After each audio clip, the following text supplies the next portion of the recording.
Welcome, ladies and gentlemen, to the part two of my final video about South Korea. Um, I'm still recording it. I basically recorded it like 5 seconds after the other video. So did the previous one, so don't worry about it. That's why you still see me in the same clothing.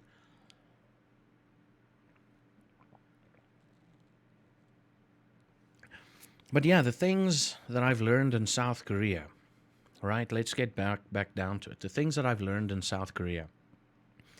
When I got to South Korea in the beginning, a lot of the people in our orientation, the lecturers or the tutors or whatever, in our orientation said, get ready to fall in love with a country if you haven't fallen in love with a country before.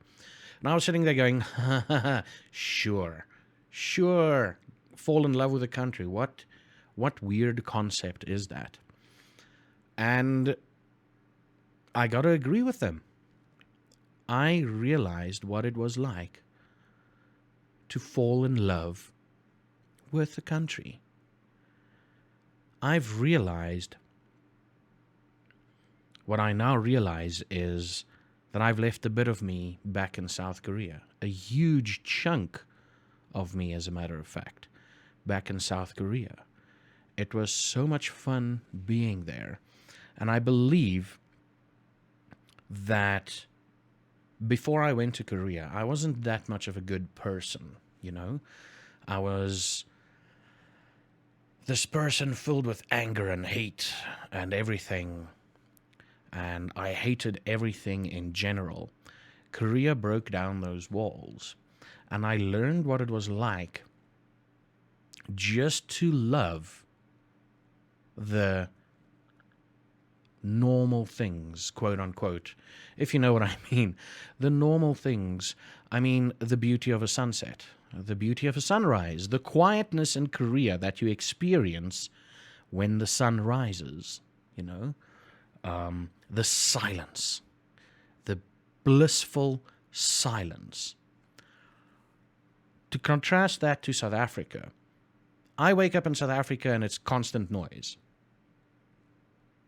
There's no moment of silence. Now, Korea is a busy country. Don't get me wrong. There's always noise. But they, for some reason in the morning, that's why they're called the land of the morning calm. I can freaking... And that's the only thing that's probably going to be the most difficult for me to explain to people. Korea is a busy country. But that land, the land of the morning calm, rings true. For some reason, it just happens. And in Korea, I was a better person. I took everything in my stride. If crap happened at school, if crap happened to me, I'd be like, I'll handle it eventually. Whereas opposed to South Africa, when I came back, crap happened to me, and it's just this massive amount of stress hitting me, and it turns into anger. You know, in Korea, it happens, and I moved on. That's why while I was in Korea, I did not accept the fact that I was going to leave, but I knew it was happening, but I accepted it easier than I would have accepted the same thing in South Africa. You know what I mean? In Korea, I was never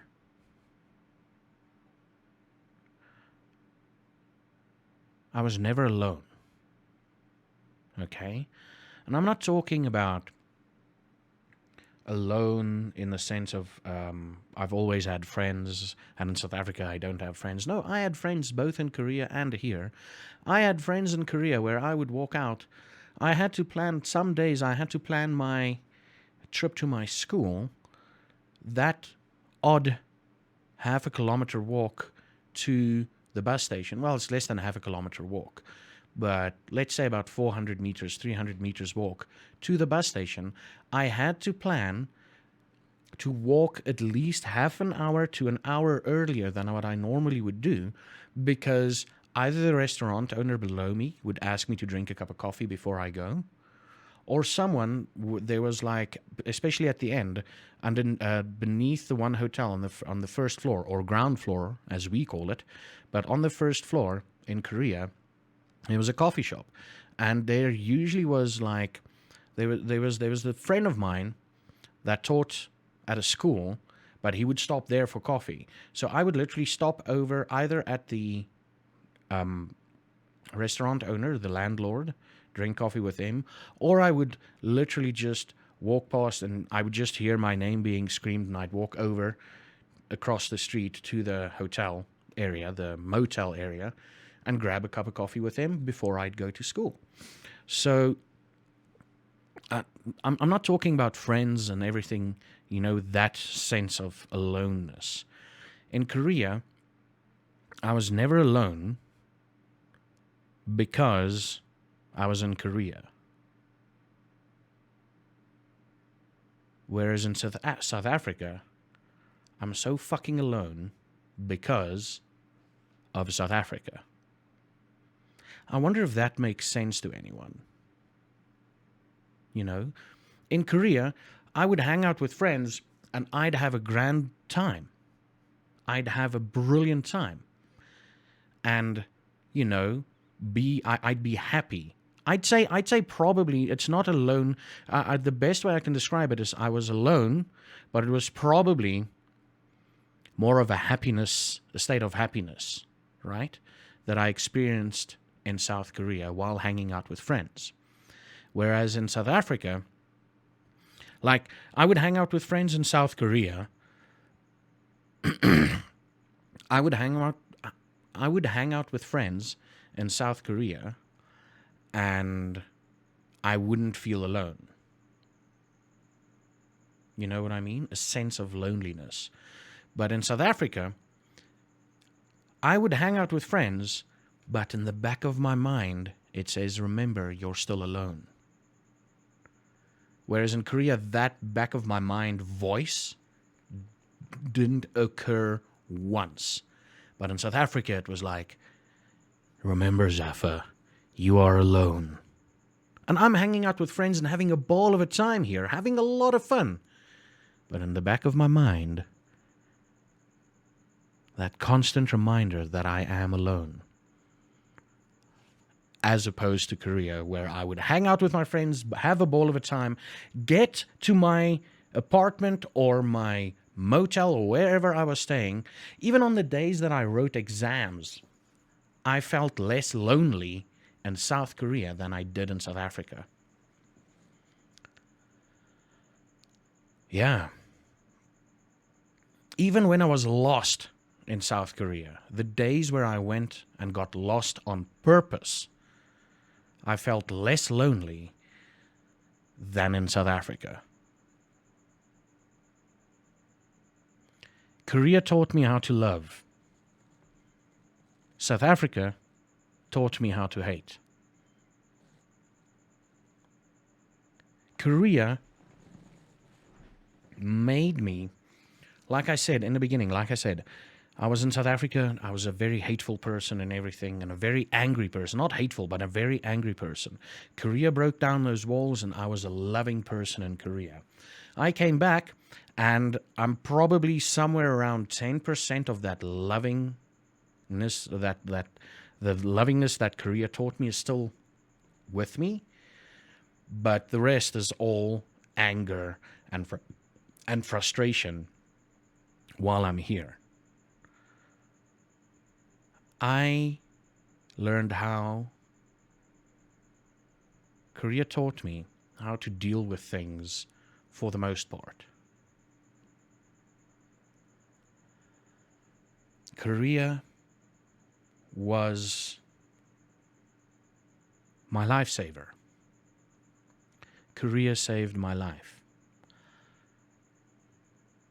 That's why I still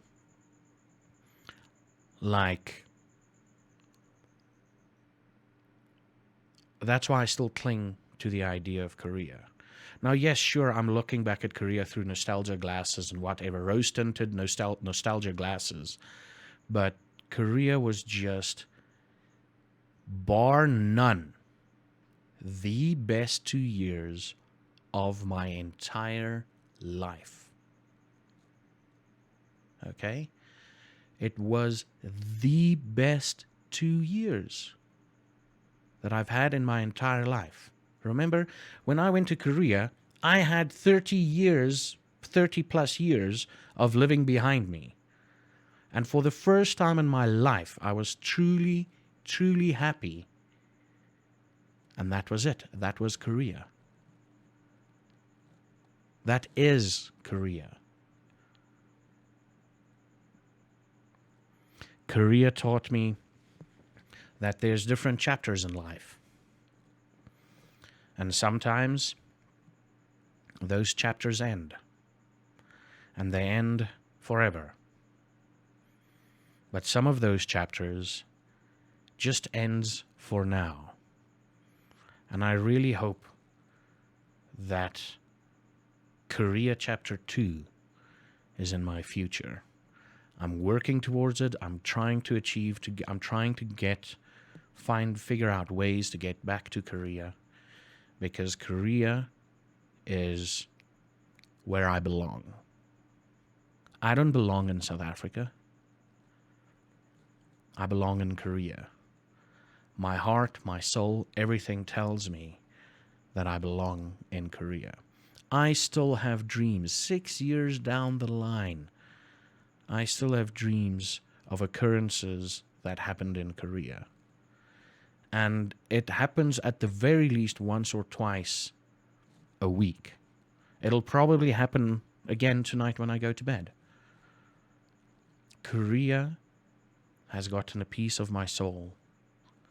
And I don't feel, while I'm in South Africa, I don't feel whole. I feel like there's a part of me missing. A part of me that I know will be happy. I actually know the answer to that. You know, a lot of people are in the unfortunate situation or position where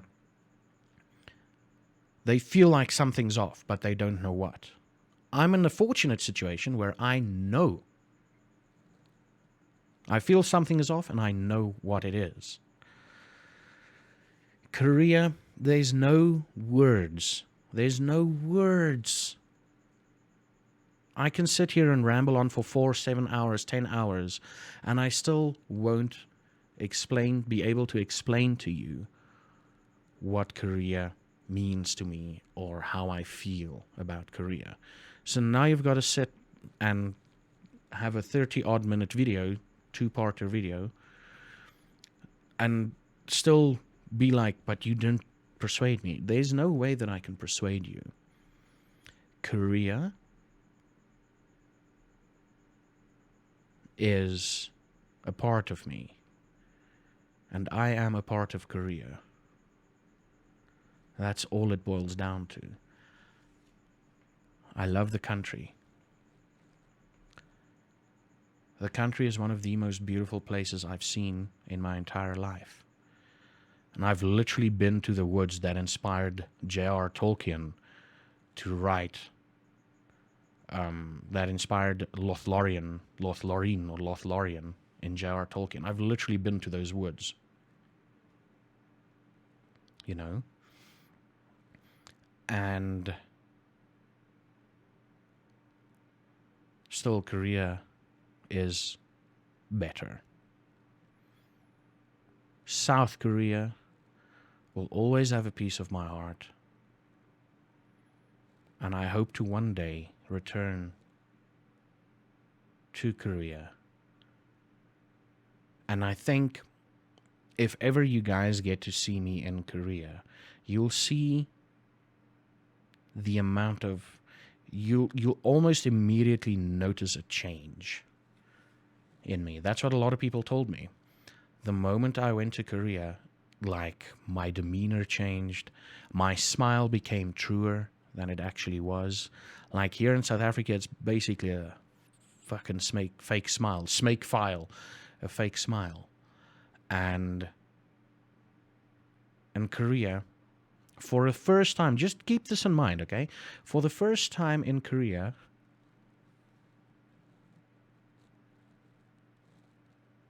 I went to Korea at the age of like 32-ish, right? And for the first time in my entire life, my smiles were genuine. We've had our downsides in Korea. I've lost a friend there. I've lost grandmother, passed away while I was there. But it was all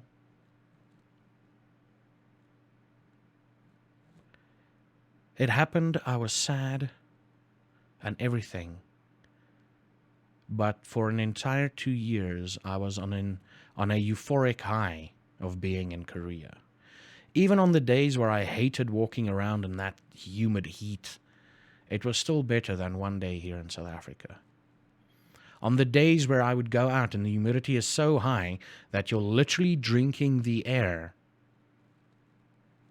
it was better than the best day here in South Africa. That's how much I love Korea.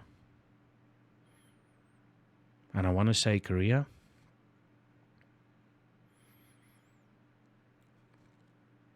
감사합니다 for everything you've done and for everything you've taught me and for the beauty that you've brought in to my life. And I can't wait to see you again. Thank you everybody for watching, and thank you for being a part of my Korean journey, my Korean look-back journey. And until the next video, whatever that video is, I think I might be just taking a bit of a break, in the sense of like maybe sometime next week. I'm going to take another break now, and then sometime next week I'll be working on new content for the channel. But thank you everybody for joining. Until the next video that you see on this YouTube channel, hug someone you love, tell them you love them, and until next time, you should have a good one.